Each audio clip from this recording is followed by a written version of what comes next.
monde, vous êtes sur Pétanque Zone. Aujourd'hui, je vais vite discuter des tirs en cloche contre les tirs tendus. On y va de suite.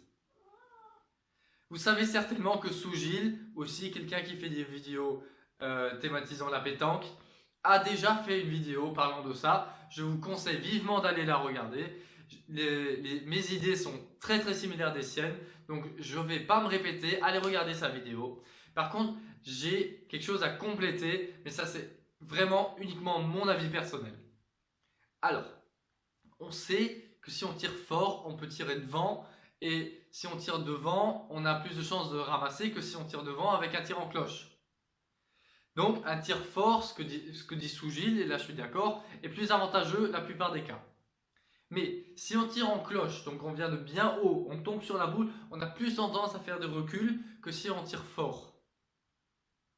Alors, on va essayer d'avoir les meilleurs de tous les deux mondes, le meilleur des deux mondes.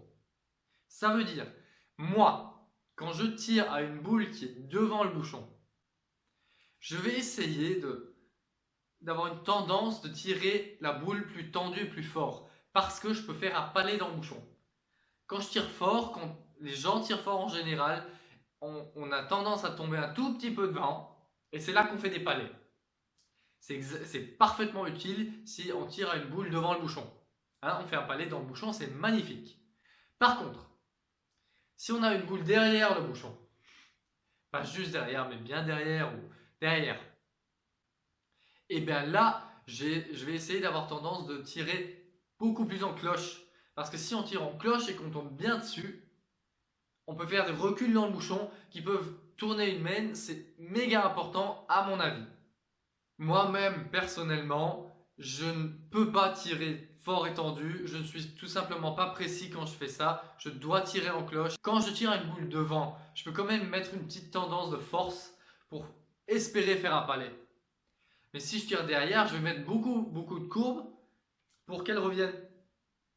L'idée derrière tout ça, c'est que en tirant en cloche à une boule devant et qu'on la tire bien, le résultat est moins favorisable que si on tire à une boule devant en tendue et qu'on la tire bien. Donc chaque fois qu'on tire la boule bien, mais qu'on tire trop fort ou trop en cloche, et ben ça peut affecter le résultat même si on tire bien. Hein?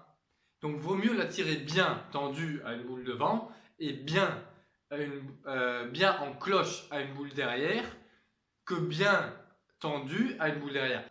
C'est des détails, mais ça peut vraiment jouer un rôle, c'est pour ça que j'en parle. Voilà, je termine la vidéo avec ça. J'espère que cette idée peut vous inspirer. Si vous trouvez que c'est débile, ben, s'il vous plaît, faites-moi le savoir. Je suis quand même assez convaincu que ce sont des tout petits détails qui peuvent faire tourner une main et donc une partie. À mon avis, ce n'est pas débile. Si vous le trouvez débile, faites-moi le savoir dans les commentaires. Et avec ça, je vous laisse.